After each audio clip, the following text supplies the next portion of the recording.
A solo 26 kilómetros del aeropuerto de Gatwick, uno de los aeropuertos más concurridos de Europa, algo se esconde que ningún científico esperaba.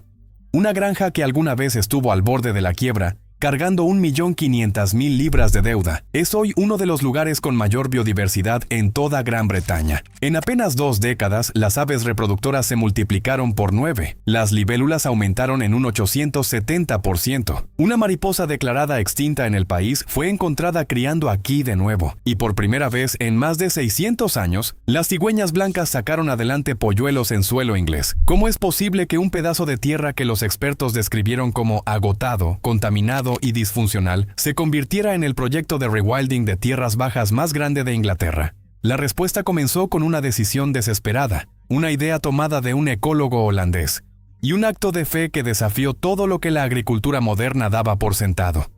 El mundo perdido.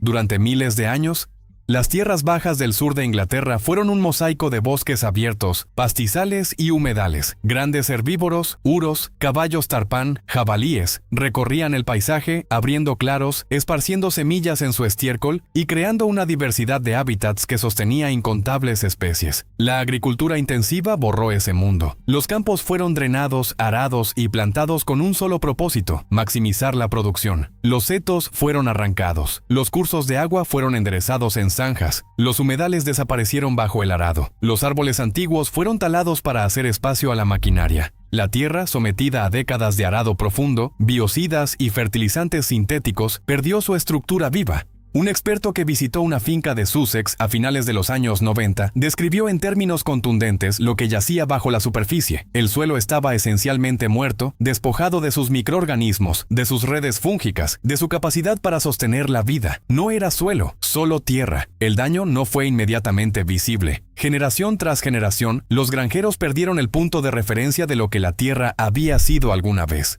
Las tórtolas, cuyo arrullo definía los veranos ingleses, un sonido que había sido parte de la experiencia estival de cada persona, disminuyeron en un 98% desde 1994 en adelante. Los ruiseñores se replegaron a fragmentos cada vez más pequeños de matorral. Las mariposas desaparecieron de los prados que ya no contenían las flores silvestres de las que dependían. Los escarabajos peloteros desaparecieron de los campos donde las boñigas ya no contenían nada vivo que procesar.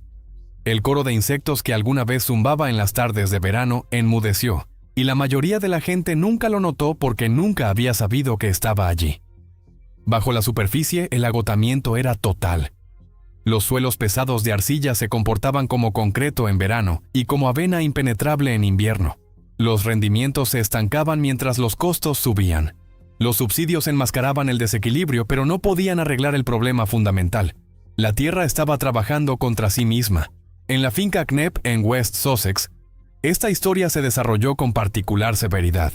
A finales de los años 80, Charlie Burrell heredó la finca de 1.400 hectáreas de sus abuelos. Acababa de graduarse del Real Colegio Agrícola de Cirencester, lleno de ambición. Durante 17 años intentó hacer rentable la granja. Modernizó, diversificó hacia helados, yogur y leche de oveja. Pero la pesada arcilla de Sussex se negó a cooperar. En 17 años, la granja generó un superávit de caja apenas 2 veces. Para 1999, la finca cargaba 1.500.000 libras de deuda.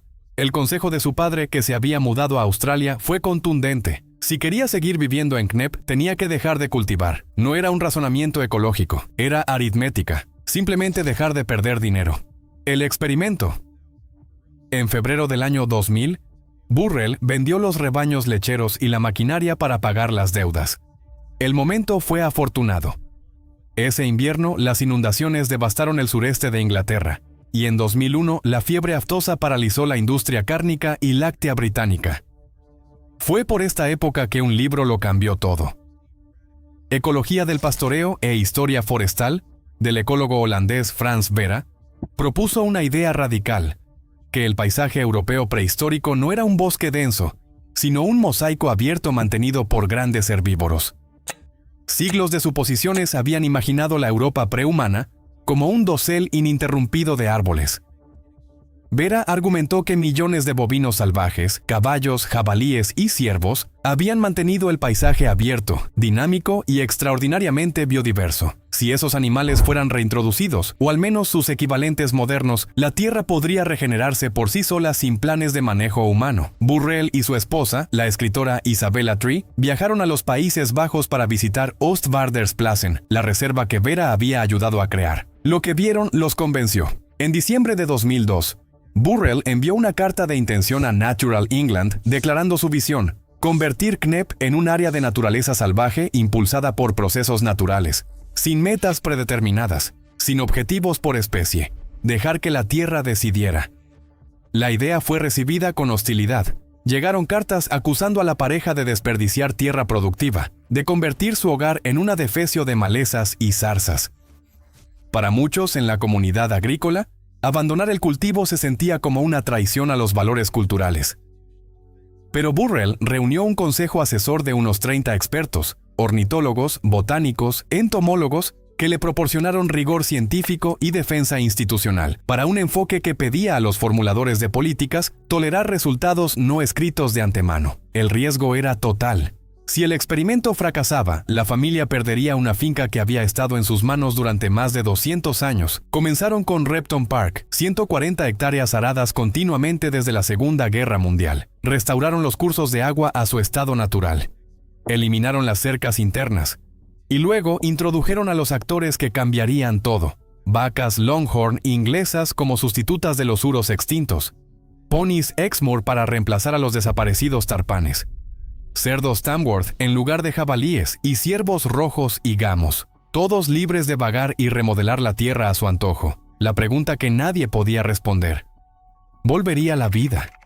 La respuesta llegó más rápido de lo que cualquier científico había predicho. La Tierra pareció dar un suspiro de alivio. Cosas que los expertos decían que tomarían un siglo comenzaron a suceder en el primer año. Los cerdos Tamworth osaban a través de la tierra compactada, abriendo parches de suelo desnudo donde germinaban semillas dormidas. Los ponis arrancaban el pasto áspero, creando vegetación a diferentes alturas. Los Longhorn ramoneaban el matorral de espino, abriendo claros. Los ciervos dejaban senderos que el agua seguía después de la lluvia, tallando microcanales de drenaje que ningún ingeniero habría diseñado. Y aquí estaba el mecanismo que ningún plan de conservación había replicado. Cada animal creaba un tipo diferente de perturbación. Los cerdos abrían la tierra, las vacas recortaban el matorral alto, los ciervos tallaban senderos, los ponis dejaban parches de pasto corto junto a parches de pasto alto. Ninguno de estos efectos por sí solo habría transformado nada. Pero juntos, moviéndose libremente, sin cercas internas, sin rotación planificada, esparciendo semillas en su pelaje y nutrientes en su estiércol, crearon un mosaico de microhábitats tan diverso que cada especie que llegaba encontraba exactamente el nicho que necesitaba. Ningún diseño humano lo había anticipado. Los animales simplemente estaban haciendo lo que sus ancestros salvajes habían hecho durante milenios. El matorral espinoso de zarzas y endrinos, que cualquier jardinero habría arrancado, resultó ser lo que los ecólogos describieron como combustible para cohetes para las aves. Las espinas protegían los nidos de los depredadores. Las flores alimentaban a los insectos. Los frutos sostenían a las aves durante el otoño.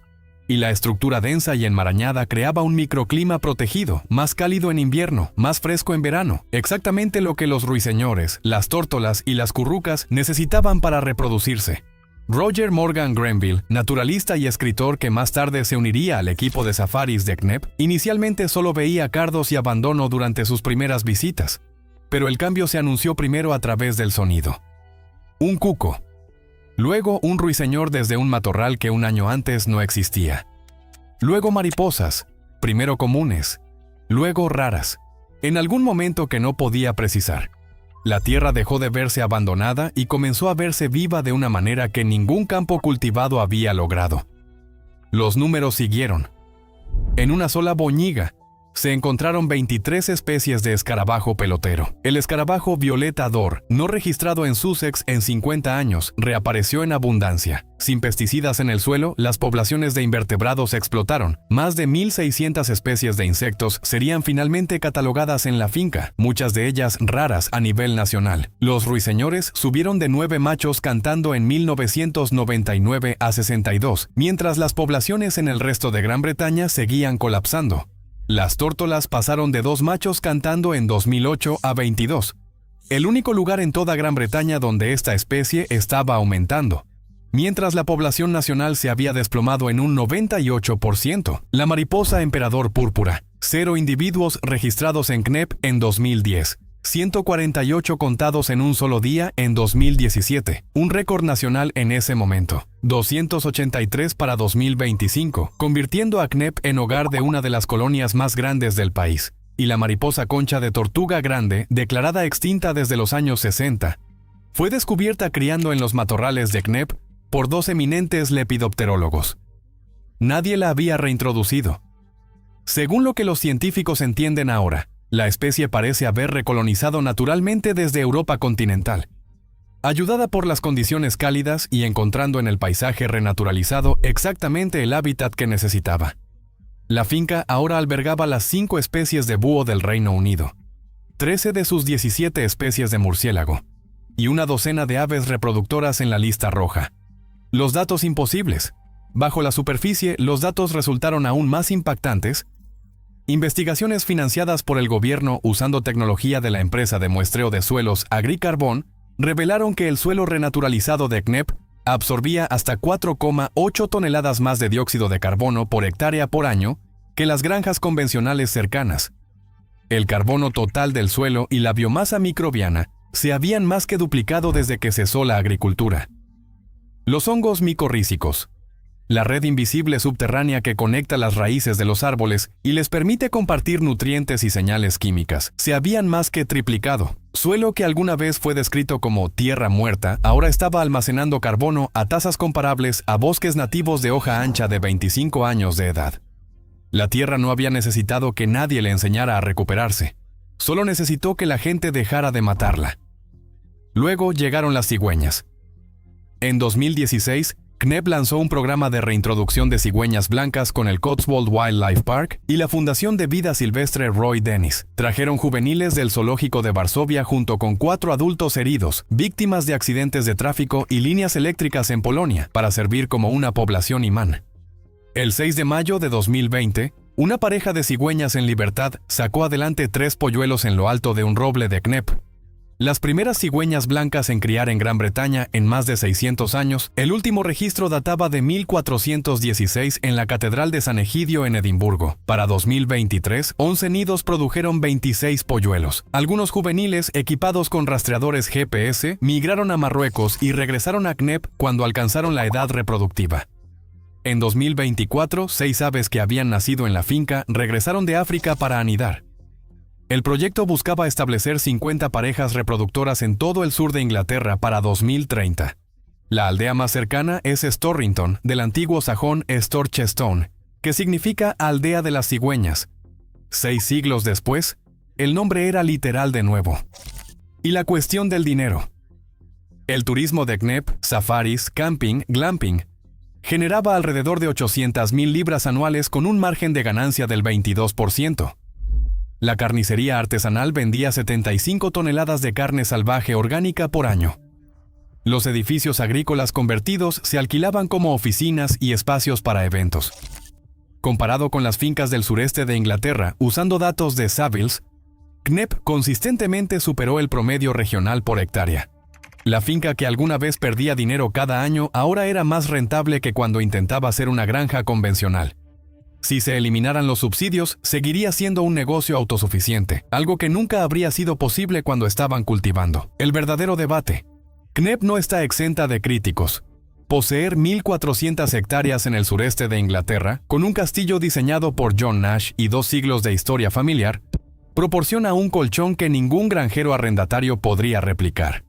Algunos cuestionan si esto es verdaderamente rewilding o un parque paisajístico actualizado, animales dentro de cercas perimetrales, poblaciones controladas mediante sacrificio selectivo, un negocio turístico que requiere paisajes atractivos. Una crítica académica lo describió como un modelo que permitía a los terratenientes seguir cosechando animales, esta vez con dividendos de vida silvestre. Quedaban barreras regulatorias. La ley de animales salvajes peligrosos hacía difícil introducir bisontes o jabalíes, especies que los propietarios consideraban esenciales para una restauración más profunda, y se cernía la cuestión de la escala.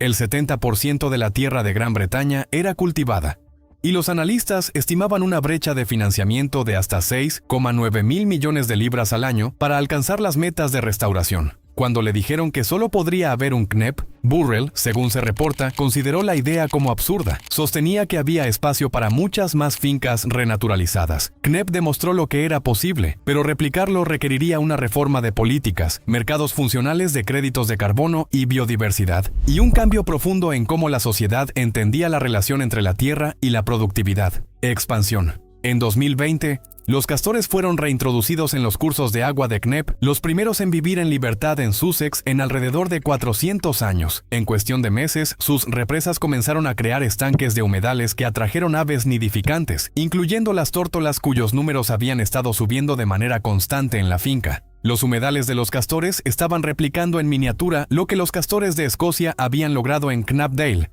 ralentizando el agua, elevando los niveles freáticos y generando una complejidad de hábitats que ninguna intervención humana podía igualar. El documental Wilding, estrenado en 2024, se convirtió en el documental de naturaleza más taquillero en la historia del cine británico.